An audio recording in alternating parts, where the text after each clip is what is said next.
नमस्कार साथियों, जय हिंद, वंदे मातरम। आप सभी का बहुत बहुत स्वागत है आपके अपने यूट्यूब चैनल एग्ज़ाम ट्रिकी में, जहां पर दोस्तों आज हम बात करेंगे DEd special education intellectual and developmental disability का फर्स्ट ईयर का बहुत ही महत्वपूर्ण टॉपिक, जिसका नाम है ईशा। यानी कि अगर हम बात करते हैं Indian scale for assessment of autism की, तो नाम से ही स्पष्ट है कि जो भी ऑटिज़म स्टूडेंट हैं, यानी कि जो भी ऑटिज़म बच्चा है, इसके असेसमेंट यानी कि आकलन के लिए एक भारतीय पैमाना, तो ये इसका नाम है। और एक नंबर में सबसे पहले मैं बताना चाहूँगा कि इसकी फुल फॉर्म आपसे ज़रूर पूछी जाती है। ठीक है, तो आपको ये पता होना चाहिए Indian scale for assessment of autism यानी कि ईसा। तो दोस्तों, इसको विकसित किसने किया, इसमें कितने क्षेत्र होते हैं, कितने डोमेन होते हैं, सारी चीज़ें यहाँ पर हम लोग डिस्कस करने वाले हैं। और प्रैक्टिकल एग्ज़ाम हो, चाहे आपका थ्योरी एग्ज़ाम हो, चाहे आपका प्रैक्टिकल एग्ज़ाम हो, सभी जगह के लिए बहुत ही इम्पॉर्टेंट आपका ये टॉपिक है। तो हम बात कर लेते हैं, कुछ नहीं तो एक नंबर का आपको यहाँ से फुल फॉर्म ही देखने को मिल जाएगा। बात करते हैं ऑटिज़म के आकलन के लिए भारतीय पैमाना यानी कि Indian scale for autism assessment of autism. अगर हम बात करते हैं कि आपका जो ईसा है, ये जो ऑटिज़म बच्चों के लिए भारतीय पैमाना, तो ये भैया विकसित किसने किया, तो आप कहोगे सर इसको विकसित किया था NIMH के द्वारा, यानी कि national institute for mentally handicap. विकसित कब किया गया, 2009 में। कब विकसित किया गया, 2009 में इसका विकास किया गया। और इसका काम क्या है, इसका काम है जो भी ऑटिज़म बच्चे हैं, इनकी गंभीरता का पता लगाना, यानी कि आकलन करना, क्या उनमें डायग्नोस करना है हमको, उसके बारे में जानना। ठीक है, ये एक प्रकार का भारतीय पैमाना है। अभी तक उसके पहले हम लोग जो भी पैमाने यूज़ करते थे वो बाहर के होते थे, लेकिन ये भारतीय पैमाना NIMH में विकसित किया गया और सन 2009 में इसका विकास किया गया। आगे हम बात करते हैं इस पैमाने के अंतर्गत। इस पैमाने में हम बात करते हैं आपके ISAA यानी कि ऑटिज़म से पीड़ित व्यक्तियों के लिए एक वस्तुनिष्ठ मूल्यांकन का उपकरण है। यानी कि आप लोग पढ़ते होंगे, अभी तक आप लोगों ने कार्स पढ़ा होगा, अभी तक आप लोगों ने बेसिक MR पढ़ा होगा, MDPS पढ़ा होगा। ठीक है, ऐसे ही आप लोगों ने उपनयन, आरंभ, ये सभी टूल्स पढ़े होंगे, जो कि ये सारे टूल्स मैं अगर आपको बताऊं तो ये सारे टूल्स जो हैं ये कहीं ना कहीं विशेष बच्चों से संबंधित हैं, कहीं ना कहीं इंटेलेक्चुअल डिसेबिलिटी के बच्चों से संबंधित हैं।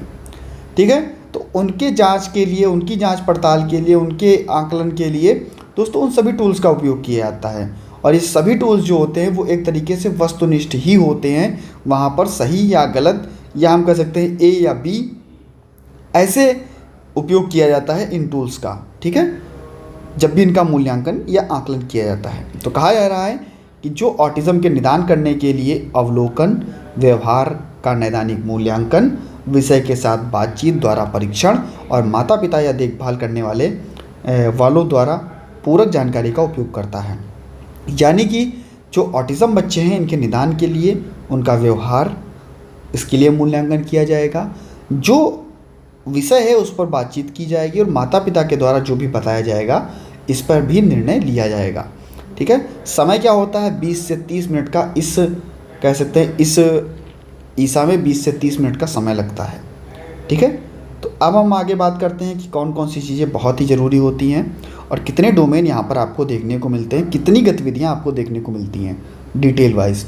इसके पहले मैं आपको बताना चाहूँगा, जितने भी भाई बहन यहाँ पर जुड़े हुए हैं, चैनल पर पहली बार हैं, चैनल को सब्सक्राइब करने के बाद में बेल आइकन पास में बन के आएगा, उसमें ऑल का ऑप्शन, सभी वीडियो की नोटिफिकेशन आप तक पहुंचती रहेगी। वीडियो अच्छी लगे तो भैया लाइक कर दीजिएगा, और अपने सभी ग्रुप में, जितने भी आप ग्रुप में जुड़े हुए हैं, सभी में एक बार वीडियो को शेयर कर दीजिएगा, जितने भी मित्र आपके साथ जुड़े हुए हैं। तो दोस्तों बात कर लेते हैं ईसा में एक कभी नहीं और 5 हमेशा। कहने का मतलब ये है कि एक अंक हम जब देंगे बच्चे को जब वो काम कभी नहीं कर रहा होगा, और यदि बच्चा हमेशा कार्य कर रहा है, ऑलवेज कार्य कर रहा है, तो हम उस बच्चे को 5 अंक देंगे। तक 5 बिंदु पैमाने तक रेट किए गए 40 आइटम शामिल हैं। अभी हम इन 40 आइटम को भी आपको दिखाएंगे कि कौन कौन से 40 आइटम शामिल हैं, डिटेल में हमको दिखाएंगे बिल्कुल। तो 40 आइटम शामिल हैं और ईसा की 40 वस्तुओं को नीचे जो है वो डोमेन में विभाजित किया गया है। यानी कि जो भी आपके 6 डोमेन हैं, 6 डोमेन के अंतर्गत आपके 40 जो है विषय वस्तु उनको देखा गया है। पहला है आपका सामाजिक संबंध एवं पारस्परिकता। तो यहाँ पर 9 गतिविधियाँ आपको देखने को मिलेंगी, 9 चीज़ें आपको देखने को मिलेंगी। अभी मैं इनको डिटेल में भी आपको बताऊँगा। इसके बाद में दूसरा है आपका भावनात्मक प्रतिक्रिया, जिसमें आपको 5 डोमेन देखने को मिलेंगे, 5 गतिविधियाँ। नंबर तीसरा है आपका लैंग्वेज एंड कम्युनिकेशन, यानी कि भाषण एवं भाषा और संचार, यानी यहाँ पर भी आपको 9 गतिविधियाँ देखने को मिलेंगी। इसके बाद में डोमेन 4 में है आपका व्यवहार पैटर्न, यानी कि 7 गतिविधियाँ आपको यहाँ पर देखने को मिलेंगी। इसके बाद में संवेदी पहलू आपको 6 गतिविधियाँ और संज्ञानात्मक घटक आपको 4 गतिविधियाँ। ठीक है, टोटल आपको 40 गतिविधियाँ जो है वो आपको देखने को मिलेंगी। इन पर अभी हम लोग चर्चा करेंगे। इसके पहले हम थोड़ा स्कोर देख लेते हैं और इसके बाद में हम लोग इस पर भी चर्चा कर लेंगे कौन कौन सी गतिविधियाँ आपको देखने को मिलती हैं। ठीक है, तो देख लेते हैं स्कोरिंग कैसे की जाएगी। आपने बेसिक एमआर पढ़ा होगा, वहाँ पर भी स्कोरिंग की जाती थी। एमडीपीएस पढ़ा होगा, वहाँ पर भी स्कोरिंग की जाती थी। और अगर नहीं पढ़ा है बेसिक एमआर एमडीपीएस तो उसको भी हम पढ़ा देंगे, क्योंकि बहुत ही इंपॉर्टेंट है आप सभी के लिए। स्कोर की प्रणाली मैंने आपको पहले ही बताया, शायद ही कभी कर पाता है तो हम उसको 20% स्कोर जो है वो 20% तक देंगे। अगर बच्चा कभी कभी करता है तो 21 से 40 के बीच में देंगे। अगर अक्सर बच्चा उस कार्य को करता है तो 41 से 60 के बीच में स्कोर देंगे। और अगर अधिक कर रहा है उससे, ठीक है, अधिकतर बच्चा उस चीज़ को कर रहा है तो 61 से 80 के बीच में देंगे।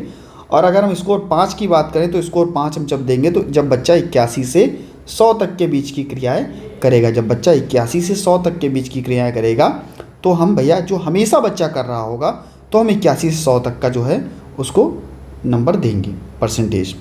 अगर हम बात करें सबसे कम, अगर न्यूनतम की बात करें, सबसे कम बच्चा 40% करना चाहिए और अधिकतम भैया हम उसको 200 अंक दे सकते हैं।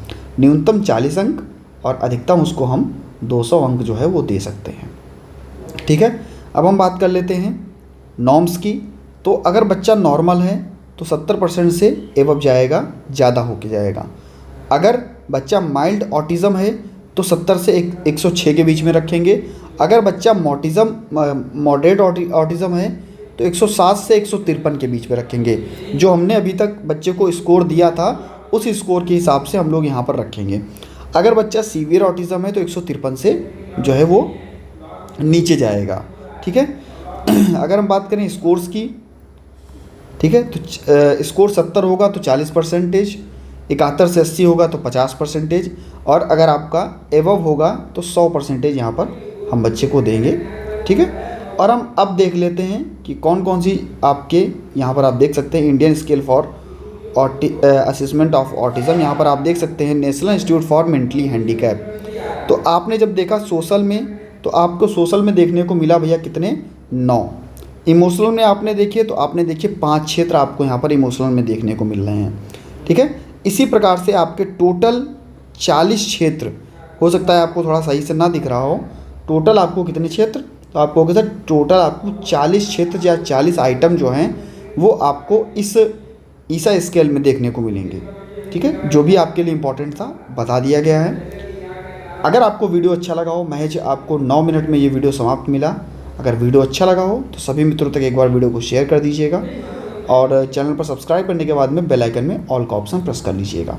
मिलता हूँ दोस्तों नेक्स्ट वीडियो में नई जानकारी के साथ। बने रहिएगा आपके अपने चैनल एग्जाम ट्रिकी पर। धन्यवाद।